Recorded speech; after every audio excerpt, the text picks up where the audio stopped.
Bueno, y arrancamos el tiempo de entrevista, como ya les he dicho, vamos a hablar de un tema que hoy lo vamos a poner, lo estábamos comentando además ahora, lo ponemos solo lo vamos a mostrar.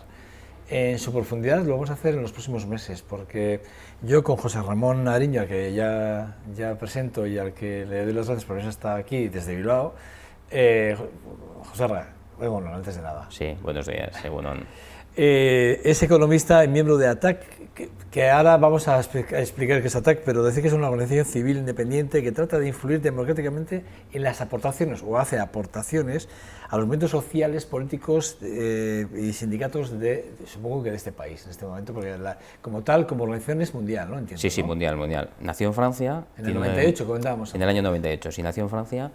En Alemania también tiene mucha implantación y en general en lo que es Europa y Estados Unidos también tiene bastante implantación, pero luego además hay organizaciones y sínodos mundiales. Es una organización con carácter mundial.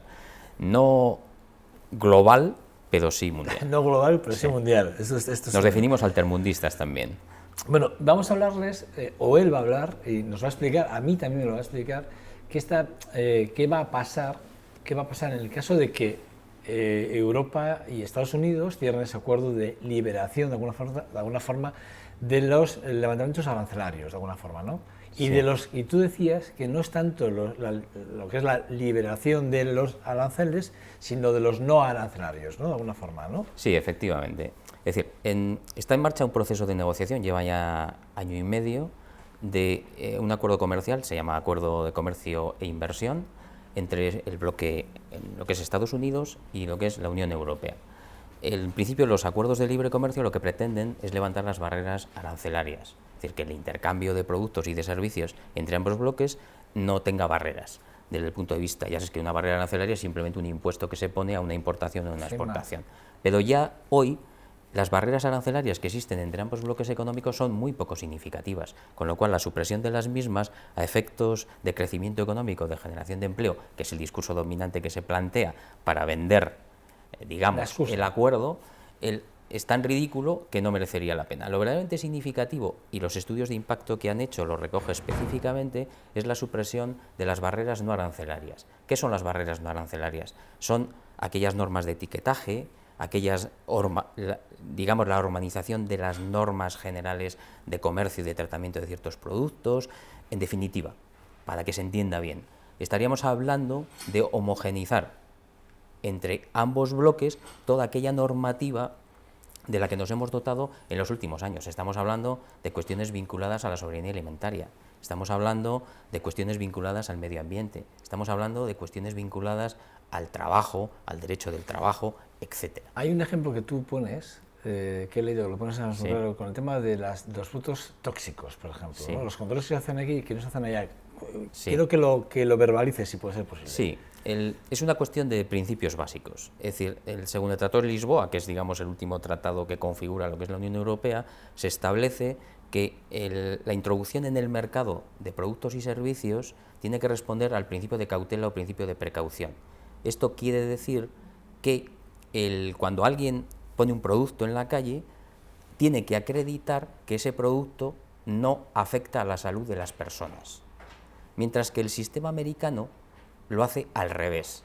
El producto se pone en la calle y para retirarlo hay que acreditar que ese producto afecta a la salud de las personas. Bien es cierto que los norteamericanos tienen establecido en el propio lanzamiento de productos una cláusula económica vinculante de cubrir esa hipotética repercusión sobre la salud. Por eso, a modo anecdótico, cuando vemos alguna película americana y vemos las grandes demandas multimillonarias que en Europa no se dan, y es porque se lanza el producto, se autoriza, si falla, digamos, entonces claro, hay demandas multimillonarias al respecto. Y un añadido que habría que hacer es que además no solo hablamos de la salud de los consumidores, sino que desde el punto de vista europeo ese impacto del lanzamiento de productos y servicios también afecta al medio ambiente, a las condiciones laborales, etc. Cuestión que la legislación norteamericana obvia totalmente. Yo he arrancado hablando de este asunto he hablado de la privatización de servicios públicos muy importantes y básicos, en este caso en Euskadi o en España. Sí, es otro de los temas más importantes. Es cierto que en la última ronda de negociaciones, que fue la séptima, que vamos a por la octava, los negociadores, que por cierto el negociador de la Unión Europea es un español, el jefe negociador, se dijo que los servicios públicos no iban a entrar en las negociaciones. Es cierto que en paralelo al TTIP, al Acuerdo de Libre Comercio, se está negociando otro acuerdo entre la Unión Europea, Estados Unidos y otros 50 países, que se llama TISA, de liberalización de servicios. Claro, en esto de lo que estamos hablando es de que estos servicios que nosotros entendemos casi como ya naturales, que es la sanidad, la educación, etcétera, pueden ser absolutamente privatizados. Y en función de los acuerdos de libre comercio, el tratamiento que se le tiene que dar a las empresas extranjeras es el mismo que le tenemos que dar a las empresas nacionales. Exactamente el mismo, con lo cual estamos poniendo servicios públicos que financiamos de manera pública en manos de cualquier corporación multinacional, con el riesgo que eso supone. Ejemplos prácticos ya tenemos. Eso te voy a decir yo, a pie de suelo. Es decir, ahora mismo, esto, ¿cómo le afecta al ciudadano en el día a día? Bueno, pues, a ver, un ejemplo anecdótico, porque el otro día en una presentación que hice en el Parlamento de Navarra, en una comisión, estaba allí entre el público un afectado por la privatización del servicio de catering de los hospitales, y estaba comentando esto. Eso se había adjudicado a una empresa, la empresa había reducido costes, había despedido personas, y la calidad del servicio que se prestaba, en este caso a los pacientes, era realmente penosa. Ese es un paso más. Los temas educativos también.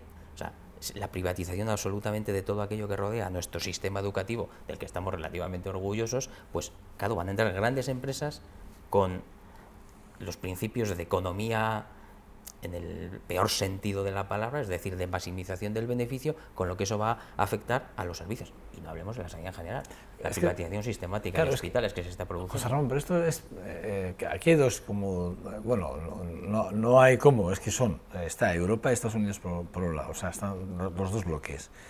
Claro, yo entiendo que el capitalismo, basado en la filosofía política anglosajona de alguna forma, puede en cuanto al peso económico europeo. Es decir, yo por lo que te estoy oyendo es que sí que es verdad que Estados Unidos, encima de la mesa, tiene más peso que toda la Unión Económica Europea, es decir, de alguna forma, ¿no? Porque sí que es verdad que estamos hablando de privatizar. Ese discurso es un discurso de políticas muy económicas, o sea, es decir, de fuerte contenido económico, ¿no? Sí, bueno, o de peso específico económico. Hombre, aquí hay dos cuestiones. Una, que las élites económicas norteamericanas, que responden a esto que tú planteas, son exactamente iguales que las élites económicas europeas. Es decir, cuando hablamos del capital transnacional, estamos hablando del capital transnacional, sean europeos o americanos. De hecho, por ejemplo, en cuanto a regulación financiera, los que realmente presionan para que se liberalice la regulación financiera son los europeos,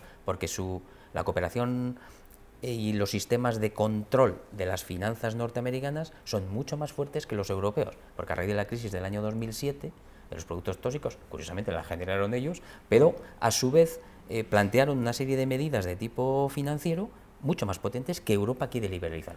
Un ejemplo práctico. Ahora, con la famosa crisis bancaria que ha padecido Europa, pues hay casos aquí que funcionan con la filosofía de un banco cuanto más grande, mejor, porque así, desde el punto de vista de ellos, obviamente, porque así no puede caer. En cambio, los norteamericanos sí tienen limitado el volumen de los bancos. No llegan a ser lo suficientemente grandes porque sí pueden llegar a caer. Los norteamericanos tienen una normativa... O sea, hablan más de diversificar de alguna forma el riesgo, ¿no? Y ellos tienen esto que están hablando. Eso es otro elemento que tienen ellos incorporado. Es decir, la banca comercial es independiente de la banca de inversión. O sea, no pueden, el mismo banco no puede invertir, digamos, arriesgar y a su vez ser un banco comercial. Y ojo, no afecta solo a sus bancos. Los bancos europeos que actúan en territorio norteamericano tienen que diversificar exactamente ese mismo procedimiento, etcétera, ¿no? Este tipo de cuestiones. Eso por un lado. Pero siguiendo el argumento que planteabas, claro, a mí lo que me parece más peligroso es que decía un filósofo norteamericano, además, que el motor más potente de la economía real era el mercado. El problema real, y él también lo decía, es que acaba convirtiéndose el mercado en el motor más potente de nuestro propio pensamiento.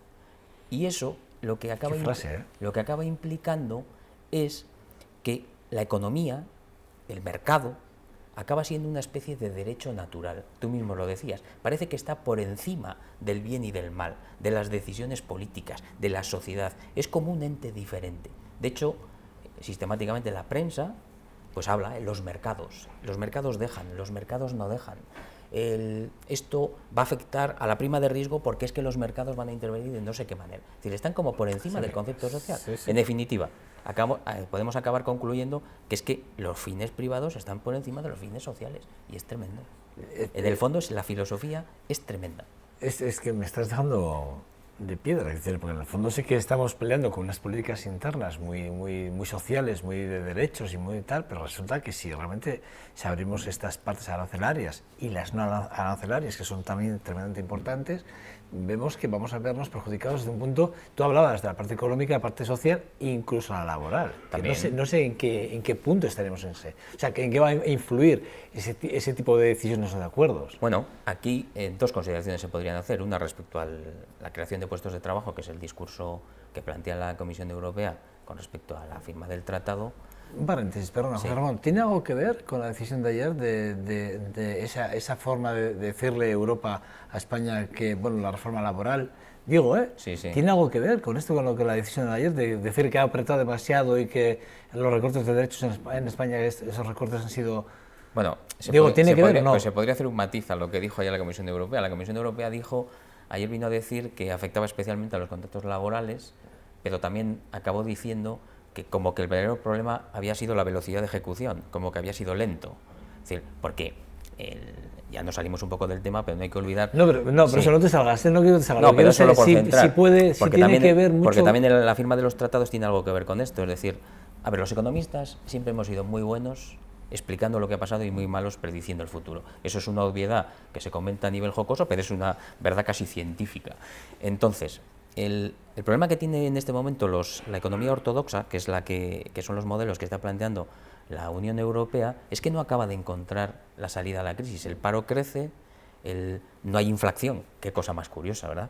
Que no exista inflación sea malo, porque desde el punto de vista del modelo neoliberal es fundamental crecimiento e inflación. Sí, pero no hay. No hay. Entonces, claro, estamos volviendo a una hipótesis que planteó un economista en los años 30, que es el estancamiento secular, que se pensaba que era solo una hipótesis. Sí. Aunque Japón lo padeció ya hace 7, 8 años, ¿no? Es decir, estamos volviendo a esa situación y la única manera que entienden de combatir esto es precisamente con una política de crecimiento. Y ellos entienden que el crecimiento se tiene que producir vía exportación.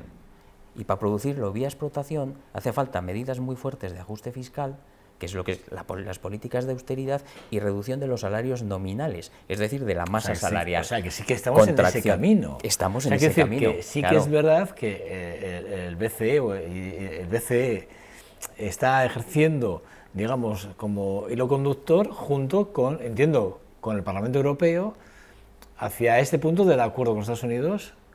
Sí, claro. Entiendo que ese es el camino. Sí, es decir, exacto, o sea, que no se están tomando que han hecho.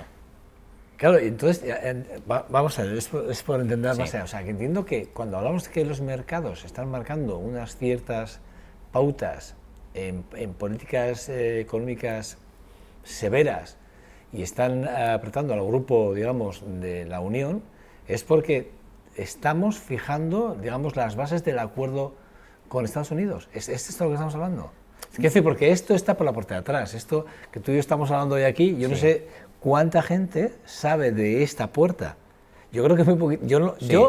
Yo, hombre, entre líneas, sabes que tiene que haber algo más, pero lo que no sabes es que puede ser esto. Hombre, que el acuerdo está entre bambalinas y que la opacidad del mismo es una obviedad, porque llevando ya 16 meses el proceso de negociación, el mandato, es decir, la orden que la Comisión le dio a los negociadores, era un documento secreto que dejó de serlo el 9 de octubre, 2 días antes de la movilización europea antitratado, y dejó de serlo entonces porque la propia defensora del pueblo europeo hizo una pregunta, inició un procedimiento precisamente para que se pusiese a la luz y se sacase a la luz los documentos de negociación. Hasta ahora lo único que se conoce es el mandato. De hecho, incluso la sociedad civil, las organizaciones civiles, presentaron una iniciativa de las famosas iniciativas comunitarias europeas, una ILP que le llamamos aquí, de petición de firmas para que se conociesen los documentos, y la Comisión Europea rechazó iniciar ese proceso de iniciativa comunitaria europea, que ahora nosotros hemos recurrido ante el Tribunal Europeo y se presentó antes de ayer, y se ha montado una iniciativa paralela que ya lleva 900.000 votos recogidos, 900.000 firmas recogidas. Es decir, pretenden que pase absolutamente desapercibido y que este tipo de procesos no salga a la calle hasta que la negociación esté terminada y solo sea una cuestión de aprobar o no aprobar, que el proceso de discusión no se provoque. Y yo, desde el punto de vista académico, pues hombre, a mí una cosa que nos va a afectar tanto a todos los niveles en nuestro modo de vida, me parece que lo normal sería hacer un planteamiento, vamos a decir, de tipo científico. Tesis, antítesis, síntesis. Entiendo yo. No se pretende. De hecho, hay algún documento filtrado en el que el jefe negociador europeo le garantiza al jefe negociador norteamericano que los documentos de negociación van a estar 30 años bajo secreto. O sea, que lo que se firme, lo que se publique, no se va a hacer público por lo menos. Eso es. Efectivamente, lo que los procesos de negociación, hombre, se tiene que hacer público el documento pero final. Pero se entiende que además ese es el plazo que se da para la ejecución total digamos, de la Unión. Hombre, se supone que, claro, se supone no que el acuerdo tiene que estar no se supone que tiene que estar en el 2015, se supone. Es un poco la ¿Cuál idea. es la fecha tope? ¿2015? No es fecha tope. Es año. Ellos, el planteamiento que tienen es de que en el 2015 finalicen las negociaciones. De hecho, si se sigue la prensa un poco entre líneas, cada vez que hay una reunión intergubernamental y sale algún asunto que tiene que ver con el tratado, por ejemplo, la crisis de Ucrania, el problema que tenemos ahora con el fracking y el petróleo. Sí, iba a comentártelo ahora. Sí, que baja el petróleo a 82 y entonces el fracking deja de ser rentable, pero las empresas norteamericanas... De hecho, en Estados Unidos claro, es deficitario, el otro día lo estuvimos comentando aquí. Claro, efectivamente, entonces, pero claro, en función de... El problema del fracking es que si el barril Brent baja por debajo de 83-84 dólares, sí, entonces el fracking no es rentable. Pero si se pone otra vez en 100-110 dólares, entonces el fracking... Solo hablo de cuestiones económicas, sí, pero bueno, de pura caja. Aquí se habló el otro día, aquí lo hablamos con el fracking Saraba, comentamos este asunto, que el interés de las empresas norteamericanas en el fracking, y sobre todo teniendo en cuenta que la estrategia económica iba, primero porque fuesen deficitarias, y dijo una cifra que brutal, y luego habló de la estrategia del por qué tienen que ser deficitarias en función, efectivamente, de otras energías. Exacto. Otras energías. Pero esto tiene que ver con lo que estamos hablando. Sí, tiene dos vertientes. Una es la posibilidad que se liberalice el implantar el fracking en Europa, aunque Francia dijo que no, pero si se firma el acuerdo, pues tendrá que ceder. Pero hay otra, que es la posibilidad de importar carburos derivados del fracking de Estados Unidos. Eso es una autorización que tiene que dar expresamente el presidente norteamericano, pero las grandes compañías de fracking, que allí estamos hablando se abren 12.000 pozos cada año. Entonces, quieren exportar. Entonces, claro, esa energía es más barata que la que se consigue aquí. Y como estamos hablando de las grandes élites, de las grandes corporaciones, lo que se pretende es, vía competitividad, bajada de precios. Bajada de precios de los productos que ellos tienen que comprar para producir.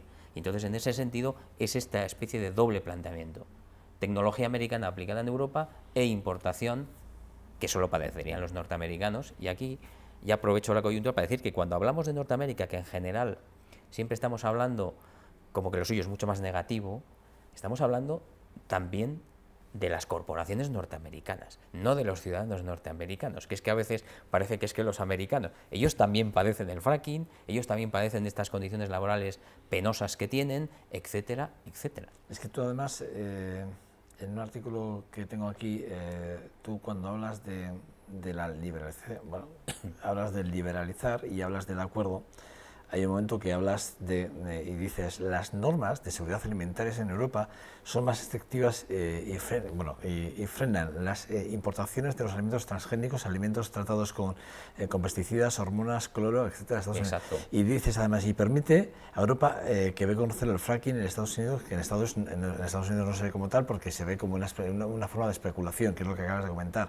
Pero sí que conlleva que este acuerdo, de alguna forma, es lo que te decía antes, yo creo que vistas las dos potencias encima de la mesa, la que puede, la que está mandando o la que dice que si llegamos a un acuerdo, pero desde mi punto de vista, no desde el tuyo, es Estados Unidos, es decir, es la parte anglosajona. Sí. Yo por lo que te veo y por lo que yo te he leído a ti. Pero sobre todo porque cuando se habla de armonizar, ¿tú cómo armonizas con otro?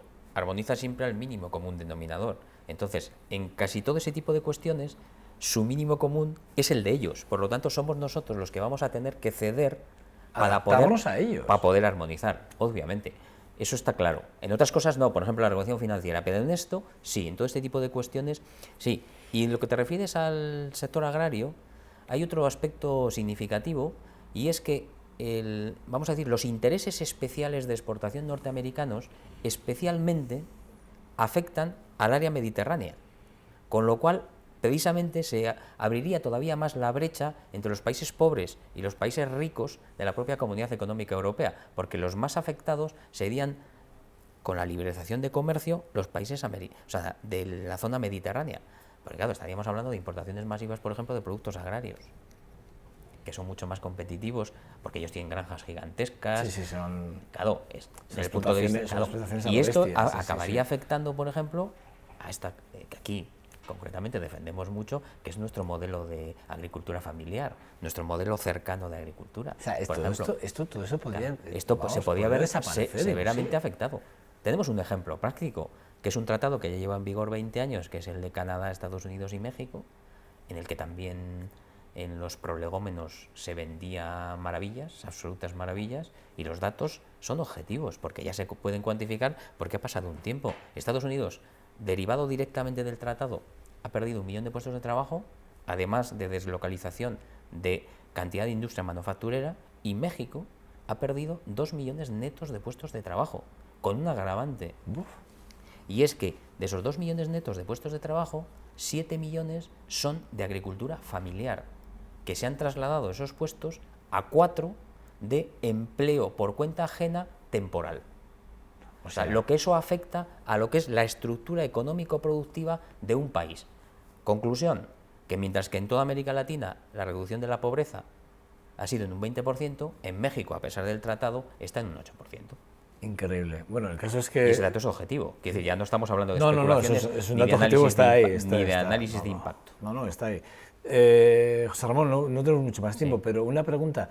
¿Tú crees que los políticos de a pie, de aquí, de zona, ayuntamientos, diputaciones, incluso gobierno vasco o gobiernos autonómicos, crees que son conscientes de esto? ¿Sabes? Porque vosotros sí que estáis asesorando, estáis ahí trabajando con partidos, no sé si con todos o no, con sindicatos y con organizaciones sociales determinadas, pero ¿son conscientes de lo que va a conllevar este tipo de acuerdos con Estados Unidos? ¿Son conscientes o no? Hombre, yo entiendo que sí. ¿Tú entiendes que sí? No. ¿Tú estás tratando con ellos, sí o no? Claro, sí, son conscientes, porque yo he tenido una comparecencia parlamentaria en la Comisión de Competitividad del Parlamento Vasco, y allí estaban todos los partidos políticos, había un representante de cada partido, hicieron una posición concreta y responden a estos intereses. El Partido Popular es claramente favorable al acuerdo, el Partido Socialista, con algún matiz, también es favorable al acuerdo, el PNV está observando la evolución del acuerdo según su propio representante en la comisión. En principio son favorables al acuerdo. Claro, responde un poco también a los criterios de política económica ortodoxa. Y entonces, en ese sentido, todas las virtudes se le ven, pero no se le ven los defectos.